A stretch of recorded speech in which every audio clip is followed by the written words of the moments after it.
Hello and welcome back friends. Advance tax, TDS और returns के topic में आज हम बात करेंगे रिवाइज्ड रिटर्न्स के बारे में।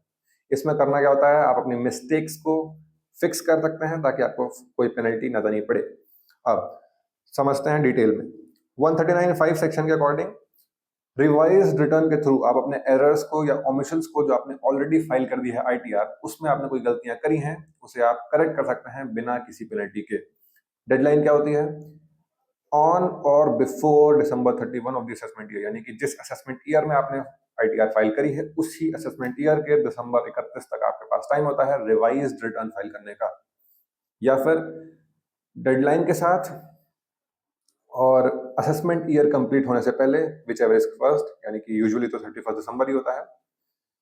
रिवाइज आप कर सकते हैं मल्टीपल टाइम्स, जिसमें विद इन द डेडलाइन, आपकी डेडलाइन जब तक कंप्लीट नहीं हो रही है तब तक आप कई बार उसे करेक्ट कर सकते हैं फाइनल रिटर्न प्रोसेस होने तक। इसमें किसी भी तरह की पेनल्टी नहीं पे करनी होती है। अगर आपकी रिवीजन से इंक्रीज हो रही है लाइबिलिटी या इंटरेस्ट लग रहा है तो वो आपको पे करना पड़ सकता है, पर रिवीजन के लिए कोई पेनल्टी नहीं होती है। और सीपीसी ने अगर आपकी आईटीआर प्रोसेस कर दी है और रिफंड इशू कर दिया है तब भी आपके लिए रिवीजन अलाउड है। रिफंड का एडजस्टमेंट हो सकता है इस केस में।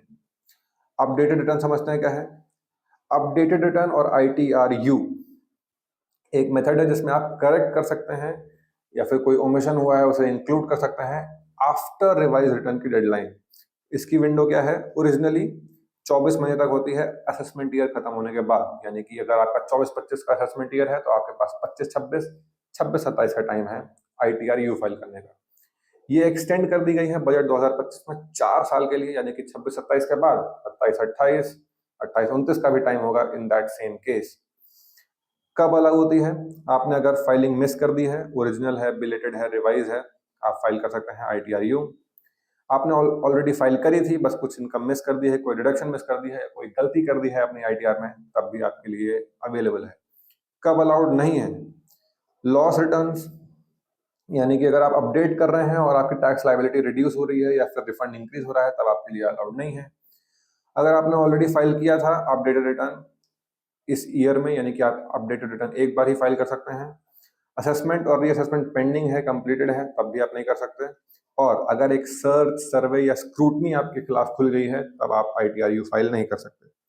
एडिशनल चार्जेस क्या है?